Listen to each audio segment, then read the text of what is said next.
Hey guys, welcome back to Kerbal Space Program. I'm actually doing this a little bit differently than usual. I don't usually do post commentary, but this was a really long episode and I'm going to be editing it down and doing a lot of time compression and stuff.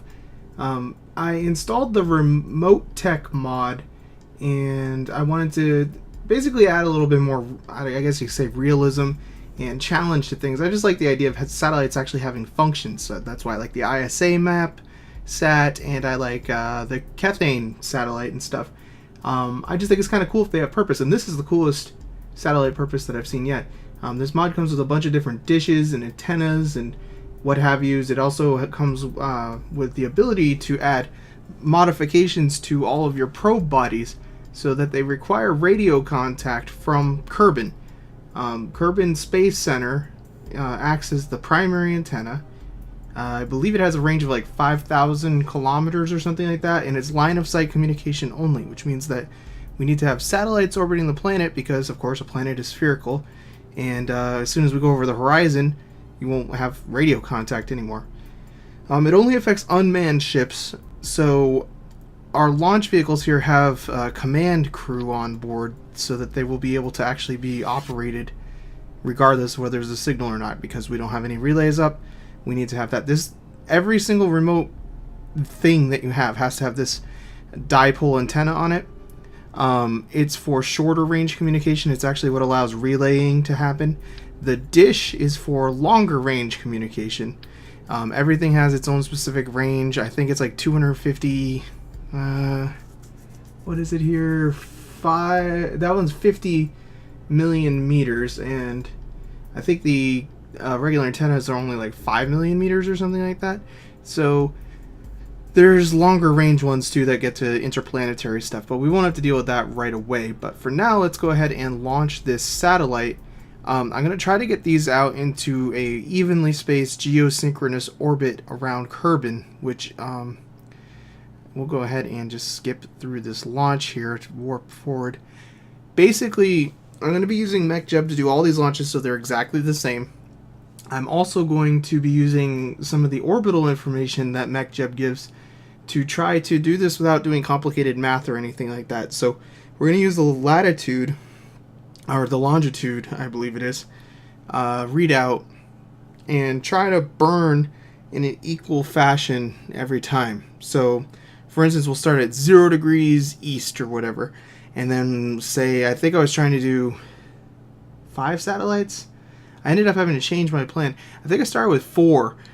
No, I started with I started with 5, and I was going to do like 72 degrees apart. So it was like 0 degrees, 72 degrees, 142 degrees, so forth and so on, where we'd be launching. You'll see that in a minute here. MechJeb is really useful not only for automated pilot stuff, but it has a bunch of information. It basically enhances all the instrumentation that the game has. The game doesn't really give you that much information about your orbits. So I have the service info pulled up here, and if you look down here, it gives us the coordinates towards the bottom of that surface info window.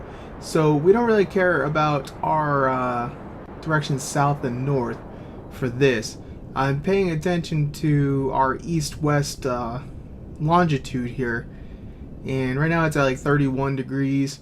So what I'm going to be doing is trying to space these out so that when we reach a certain point in our orbit over the surface of Kerbin, we burn. So we're getting down to like, it looks like we're heading down towards 0, like the divider between east and west in that direction. That actually had me a little bit confused, and I ended up having to redo some of this stuff off camera because it didn't really work out quite right the way I wanted it to. And I was thinking I needed more satellites than I did, because at the distance that we're putting the satellites, I think you can actually get by with 3 satellites. I put 4 out there in the end because I thought it would be better to have a little bit of redundancy. But I'm basically at this point going to be launching when that reaches 0, and I'm going to be using the ascent guidance in MechJeb to get to 280. Well, I haven't set it yet here. Alright, so at this point I'm aiming to go at 0 degrees basically. We need to go to 2868.75 kilometer orbit. That is the geostationary orbital distance for Kerbin. I'm setting the ascent guidance because it's just easier to do it this way, I think.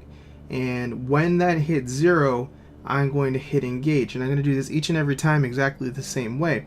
MechJeb should be consistent enough to get this close. It's not going to be perfect with this method, but these don't need to be perfect. They just need to be good enough.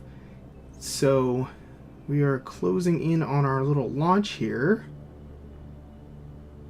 Takes a long time. This was like I said, a fairly time-consuming process here. Even I'm in a low enough orbit that I can't really warp that fast, and I didn't really want to warp anyway because it was a little bit too close, and it made me nervous about missing my launch windows here. Now we are basically good to go. We got 1 degree, and I'm engaging now. Now, for whatever reason, the SAS was not getting turned on and off by MechJeb at this point, which ended up kind of being an issue later on. It didn't really matter for this one, but I think it did kind of matter when we got farther out in the orbit. But as you can see, MechJeb is completing its burn. Now this is actually I was like surprised at how far out this is. I mean, obviously, you know, it's almost 3,000 kilometers, but you don't really realize quite how far that is until you get out there. So this is like a little more than halfway through the total range that we have for the radio antennas. So basically the idea is that one of these is going to end up being over the Kerbal Space Center. I didn't bother trying to figure out which one, but one of them will end up being over the Kerbal Space Center, and then the satellites will each have a view of each other, so they can bounce the signal around the planet. So as you can see here, this just keeps on burning and burning. This rocket can easily put stuff into a stationary orbit around Kerbin. It actually is the same basic rocket that I use to bring stuff out to Minmus, so it can go anywhere with a satellite, like a light payload. It can go anywhere in the system here, in the Kerbin system, not the solar system, but you know, our little group of moons and stuff. So it has completed that much. Now it's setting up the maneuver to circularize the orbit once we get out there. Alright, so we're wrapping up the orbit of this first satellite here, and you're really not moving that fast way out here. It's pretty dang far out. It's like halfway to the moon almost. Well, it's not really halfway, but it's like a third of the way to the moon, or a quarter of the way to the moon. So that satellite is good to go. We can go ahead and deploy our solar panels, get everything going here. I actually ended up relaunching these satellites later. You'll see why, but this is the same procedure that basically we use for every one of our satellites. And I always like to just kind of face prograde when I do it, because the decoupler does have some force, and that's pretty, isn't it? And as you can see, as we time warp here a little bit, we're pretty much just hanging over the ground. Now, I'm sure this isn't a perfectly synchronous orbit, but it's pretty close, and as long as all the satellites have roughly the same error, they're going to stay about the same distance apart, so it will work. I'm sure I could check my semi-major axis and all that stuff, and I could figure out what exactly my average orbit is, and that would tell me, you know, how close I am. But I didn't really care, because like I said, this system should build in the same amount of error roughly with all the satellites, so they'll drift in the same sort of way, but it looked pretty stationary anyway. So I'm going to repeat this process here again, and I will just meet you up in orbit, and we'll take a look at the next launch out, well, the next transfer out to the geostationary orbit. So I'll be back in a second. So right now I'm waiting to come up on 72 degrees since we last launched the last one at 0. I'm just going to engage the autopilot to the exact same distance here, which was the geosynchronous thing. The thing's got a little wonky there, a little spinny, but it recovers here. I ended up in later launches just leaving the SAS on for a little while until kind of got the actual velocity going. It still got a little bit weird, but it worked out. So what we're doing here is kind of just checking where we're going to end up You can't really tell yet because we're going to be going a lot faster than the satellite that's already out in the geostationary, I mean, orbit. Um, your apoapsis is your slowest part in your orbit. You're just kind of hanging there at the top. So we're going a lot faster right now, which means that we're going to continue to go faster until we actually get out to the 2,868.75. Even though we look like we're about halfway across the planet from that satellite, it's going to end up being less than that because we're going to actually catch up with it quite a lot while we're in transit out to our orbit here. You'll see that in a second here. Let's wait for MechJeb to get the time warp going here. Alright, so we're warping out, and you can see how we are going way faster than that satellite. And by the time we actually get out here and circularize our orbit, instead of being about halfway around the planet, we're much closer to the fifth of the way that I was intending to do, the 20%. So that looks pretty good, actually. I end up changing this a little bit later, as you'll see, but I'm pretty satisfied with how that worked out. So it's basically a case of rinse and repeat right now. So I'm going to let MechJeb just go ahead and do this, and I'll meet you at the next transfer point. Alright, so by this point I had actually already corrected the Equator satellites, the Equatorial satellites. I deorbited the two that I'd previously launched, and I launched 4, put them in just a simple 90-degree orbit. I actually came up with a simpler method at this point, which was just to wait. The day on Kerbin is a little over 6 hours long, so what I did was I just launched the satellites about an hour and a half apart, and that got them spaced in the right orbit rather than doing any sort of complicated stuff. In the future I'll probably have to do something different when we're doing stuff on Duna or something like that, because I won't be launching from the surface. I'll probably have to do a little bit more complicated method, but it worked with this. What I'm doing in this part is I'm launching some satellites into polar orbits because we have a gap in our coverage, of course, at higher latitudes. So I wanted to get coverage up there because I do have a mission on the North Pole, and actually installing this broke the construction rover that I was using up there. So I'm going to have to launch a new one because it didn't have an antenna on it, and I couldn't communicate with it anymore. So the way I'm doing these polar ones, I'm going to launch 3 of them. And I'm just doing, again, simple math. I'm timing these launches to be 2 hours apart. A little over 2 hours, because it's like, I forget, like 6 hours, 10 seconds or something along the day. So that way, without doing any sort of complicated thing, I'll get them all into the same parking orbit around Kerbin. The 2 hours apart means they'll all be a third of the way around, since there's 3 of them. And then I will get them into their actual polar orbits, just kind of eyeballing the timing on those ones, so that as one's ascending over the North Pole, there's one ascending over the South Pole, and so forth, so that they kind of keep complete coverage as much as possible over the planet. So at this point, the orbit's just getting, we're just fast forwarding, waiting for that 2-hour mark to launch the next one. Alright, well at this point, enough have been launched. We have the 3 in orbit that they're in lower parking orbits at like 100,000 meters. So what I planned on doing initially was trying to use the surface information to get them fairly close to where I wanted them to be, a third of the way around the planet. So I'm just waiting for my little boost window here. Kind of abandoned that with later satellites. I found it easier just to get them into phasing orbits with each other and just kind of eyeball it and get it close, because you know, this isn't exactly perfect here. But as you can see, I'm going to put this one out at the same altitude as the geostationary ones.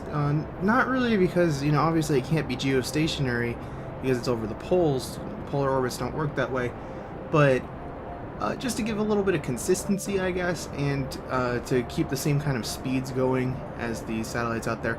Also, the further out you are, I don't know the exact optimum range, but the further out you are, the more of the surface you can see at once. Obviously, you can see like half the surface if you get far enough out. Probably geostationary orbit distances here would be far enough, so it just gives, you know, a little bit better coverage with the satellite overlap and whatnot. So and also it just kind of looks better on the map, in my opinion, too, and for whatever reason I care about that, so I wanted to get that right. So again, I'm just letting MechJeb handle this. You can see the other satellites there on our map, and they're all in their little correct orbits, it looks like. I still have the old ISA mapsat and the old kethane satellite in orbit of Kerbin. Those are broken now too because they didn't have any antenna on them, so I'll have to replace those later too. So yeah, this is the exact same process of circularizing the orbit and all that. Alright, so you can see the little 1/3 orbits that we have going here. I kind of like how it looks. It looks all scientific and such, like an atom or something like that, the way that the little orbital paths look around Kerbin there.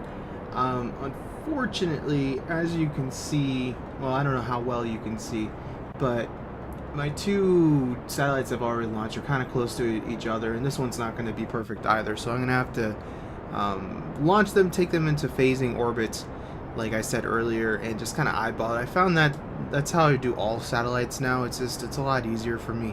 I'm not into complicated thinking about things. It's just, you know, just do whatever looks right, pretty much. So either get into a higher orbit to slow it down and, you know, let another satellite catch up with it, or a lower orbit, and then you go faster, of course, and you go past the other satellite. So I'm going to do a little tinkering with this over the next few minutes, and I'll get it sorted out. And you can actually see how I'm doing that in this little clip here. I'm getting this satellite into a wider orbit since I want it to slow down. So you can see the orbit's kind of ugly and outside of my geostationary satellite's orbit there. So just, you know, I'm heading out that way. I'm going to go ahead and do some time warping because it takes forever for these things to actually catch up when you're doing this. Just getting my MechJeb thing done. I don't think I ended up using MechJeb very much to do this. In the end, it was easier to just make the adjustments myself, but for this one I was. The rockets are still attached. The manned rocket component is still attached. Later on, I actually simplified that too and just started kind of using the ion engines on satellites. These all have ion engines on them, so I can adjust their orbits. And yeah, at this point I was satisfied with how it was looking, I think. So I just went ahead and locked it into its orbit right there. Yeah, that looks alright. So we got one down towards the pole there. This one's towards the, you know, closer to the equator. Then we have one up towards the North Pole. So that gives us good polar coverage. Not perfect polar coverage, I'm sure, but good enough for government work. So I'm satisfied with it. Just finished fixing this a little bit. I think I was actually bringing it into a lower orbit to try to speed up a little bit because I wasn't exactly happy with it. And I had a lot of fuel, so I didn't mind tinkering and trying to find what I was happy with. So yeah, that's what I am doing here. And more time warping. And at this point I was officially satisfied enough with my orbits of these polar satellites, so I'm going to go ahead and deploy all the little gizmos on it, and we're actually going to decouple and deorbit the rocket that brought it up here. Now, for whatever reason, this is always one of my favorite parts, and just getting the dishes pointed at stuff right now. I don't really care that much what they're set up like. These ones only have single dishes because they're not really intended to be relaying signals interplanetary or inter-moon-airy, whatever you want to call it. Alright, so the decoupling has occurred. It says majestically floating away. I always like that part. Just look at it go. And at this point, I'm getting this guy ready to come home. So we're just gonna nudge away from the satellite so I don't burn it with my exhaust here when I give it the beans here to deorbit.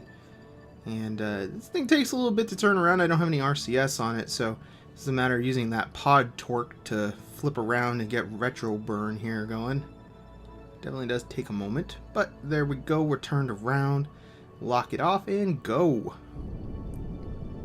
So in the future, nothing around Kerbin should have to be a manned mission anymore. I mean, I'm still going to do manned missions, of course, but we have a relay satellite network. It looks pretty relay satellite networky, so we're in good shape as far as that stuff goes. Okay, I was like looking at the orbit there. What are those? It just looks funny in that angle. You can see the 1/3 orbits. They came out pretty nice there. I'm satisfied with how that looks. It looks like a real satellite constellation network thing. And this will save many Kerbal lives, I'm sure, having these automated satellite systems available. And like I said, I just really like this model. I think it's actually one of my favorite mods, if not my favorite mod for this game. It just adds a lot more mission purpose, I guess, to things. Like, you have to think things through, especially when you start getting to further out planets. If you send unmanned probes and stuff, there's actually a signal delay built in based on the speed of light. So, you know, it kind of gives you something to think about.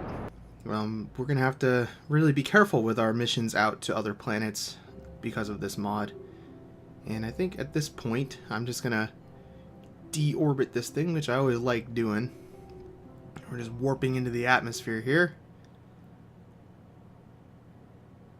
And I had to do this, like, how many satellites did I launch there? Like 7. So I had to do this 7 times. So I'm only going to include the one deorbiting because once you've seen one, you've kind of seen them all. But I still am in love with those re-entry effects. They're pretty cool. I can't wait till they have actual heat effects and all that in the game. It's really going to add a lot. Although I'm going to have to relearn how to deorbit stuff then, because right now I'm just pretty much like, I don't care, you know, we'll take as steep of an angle as I want. I really don't give a crap. It does not matter, but it will matter then. And I'm including this just to illustrate everybody made it home safe, which is always important. Granted, this guy's going to be like a bajillion miles from home probably because he was in a crazy orbit, and I didn't even bother trying to land this near the space center. For whatever reason, I decided to burn the rockets engines while we were coming in. I was just having fun at this point, I guess, trying to slow down and make sure we didn't shoot back out in orbit. I think at this point there's no way we could, so jettison that and just watch it majestically go off on its own there. And the pod is not exactly going down in a straight sort of fashion because due to the fact that I had to have the decoupler on the front of this, I had to put a radial mounted parachute, and compared to the weight of this pod, it's actually really fairly heavy, and it's enough to throw the thing off. If there were deadly re-entry, well, I'm pretty sure he'd be dead because he's going in sideways, which is not an optimal re-entry profile, to be sure. But I didn't really have a better way of putting a parachute on this, and I didn't want to put 2 because I didn't need to, so that's how I did it. But it works for now. Like I said, in the future we'll have to be more careful about that whenever they get around to adding re-entry effects. No idea when that's going to be, but I am looking forward to that. I'm sure we'll kill a lot of people when we have those re-entry effects, especially coming back from another planet. That's going to be hard. But anywho, I think I have, at this point, I'm going to go ahead and just cut out, I do similar stuff to launch some satellites around the Mun and Minmus, and I'm not going to include that because it's really just about the same thing, except with those ones I just eyeballed the orbits instead of trying to do any sort of latitude thing, so I just was like, it looks like it's about a third of the way around, and then I get into its final orbit, and that worked out pretty well. I had to make some final adjustments later, but they all have ion engines which virtually don't run out of fuel, so I can do those adjustments for a long time in the future. Alright, so at this point I wanted to get my replacement map satellites and kethane satellites up in orbit. Now I'm going to actually utilize an unmanned rocket now. We don't need to send anybody up there, so it makes it a little bit faster and easier. Don't risk any lives. We just need to put an antenna on there so that it has contact with the ground. It's the basically same satellite that I had before, except it's got an antenna on it now, so it will actually be in contact, and anything with an antenna on it also acts as a relay, so we'll have a few extra free relay satellites out of these ones, which means when I do the ones for the Mun, I'm not even going to, and I actually decided to take that antenna off for whatever reason, I guess. I don't know why I just did that. But when we do the ones for the Mun, I'm not even going to bother putting quite as many satellites in orbit. I just put 3 in orbit at kind of equal distances around the equator, and then I'll use the ISA and kethane satellites to actually act as relays as well. At this point, I think I was, what was I tinkering with here? I was adding more, no, I was just removing extra stuff and adding another xenon gas tank there, so it'd have a little bit more duration that I could adjust orbits with, and trying to get this battery on straight, which is always hard because it tries to kind of clip inside of stuff, but I was satisfied with this, and basically it's really just about the same as it was before. It just has a little bit of fuel on board and stuff. So I'm going to go ahead and just cut out the launch for this because it's exactly the same as the previous launches. So we're deploying the ISA satellite in orbit here, just decoupling the rocket, deorbiting, whatever, the same thing as usual. One thing that I wanted to do with these ISA and kethane satellites is put them in 90-degree orbit, polar orbits like you usually would, but have them offset to each other 90 degrees as well, so that they would have, they basically cut the planet into quarters that way, and it would provide a little bit more polar coverage that way as well for extra relay satellite. So what I ended up doing for that was once I got this all sorted out, I time warped forward 4.5 hours. Basically, I didn't have time to do the earlier part of the orbit where that would have worked. If I did a 3-hour difference between the two, they'd be orbiting in opposite directions on the same plane. So I wanted to do 4.5 hours because that way they'd be at the 90-degree angle to each other, and it just seemed to work out better that way. Alright, and here's my kethane satellite on the launch pad. We're taking off here. Like I said, this was offset by 4.5 hours, so it would be 3/4 of the way around the planet from the orbit of the other satellite. So these are both going to be in like 400,000 meter orbits. You can see the other satellite at the higher orbit already. That's the ISA satellite. That's directly square with us there. So I'm just working on actually achieving the correct orbit. It looks like it's right to me, and I didn't really worry about timing these so that they'd be offset from each other like 50% of the way around the planet or whatever. I just cared about their orbits being offset. I don't really care about the positions of the satellites that much in their orbits. So it's okay if they're kind of in the same part of the sky at the same time. They're just really just backup for the other ones and what have you. And I don't even really need a kethane satellite around Kerbin. It's not like I'm really mining kethane. I couldn't find any near the Space Center, which I was really hoping to do, because I would like to have a testing ground for kethane stuff. But apparently the testing ground is going to have to be the MUN, because I haven't found any that's particularly close to the KSC, which is unfortunate, but kind of to be expected. I don't think there's even much on the whole planet Kerbin. It's mostly for other planets. It'd be nice if we could find one up at the pole too, because then I could build a refueling station up there and make my flights a lot easier for crew transfers.